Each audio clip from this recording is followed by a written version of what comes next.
আমাদের একজন আর্টিস্ট আছে, বাট তাকে আমরা বাদ দিতে চাচ্ছি। দিকে ছিল সেটার মানে নায়িকা, তো বাদ দিতে চাচ্ছি। আমি ওকে ফাইন, আমি তাহলে অডিশন দিই। তখন হঠাৎ করে আমি একটা ওভিসিতে কাজ করি, বম্বে সোর্সের আলুজের একটা ওভিসিতে কাজ করি, সেটা একটা প্রোডাকশন হাউস থেকে। রমিম রায়হান ছিল, ঢাকা টকিজ রমিম রায়হান। উনি একদিন আমাকে হুট করে কল দিয়ে বলে কি যে আমাদের একটা সিনেমা কথা হচ্ছে, সেই সিনেমাতে তো আমরা আর্টিস্ট খুঁজতেছি, বনে সেনগুপ্ত কলকাতা থেকে থাকবে, তুমি কি কাজটা করতে চাও? আমাদের একজন আর্টিস্ট আছে, বাট তাকে আমরা বাদ দিতে চাচ্ছি।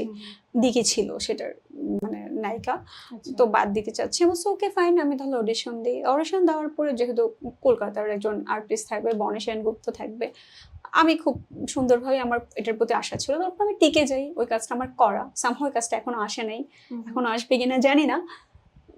তবে তারপরে তো ওই কাজটা করার পরে হঠাৎ করে আমার কিল হিম বলে একটা কাজ হচ্ছিল, সেটা আমি দেখেছিলাম টিজার, এর মধ্যে চলে এসেছিল, খুব বিগ বাজেটের একটা সিনেমা।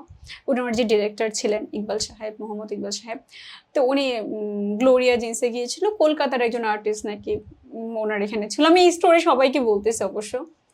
তো এইভাবে ওনাকে নিতে পারছিল না, তারপর আবার নতুন একজন আর্টিস্ট খুঁজতেছিল বাংলাদেশ থেকে, তখন উনি আমাকে কাজটা অফার করে। তারপর ওনার পরবর্তী আরেকটা কাজ ডেড বনি, ওইটা তো আমাকে অফার করে। এভাবে আসলে আমার ইন্ডাস্ট্রিতে কাজ করে।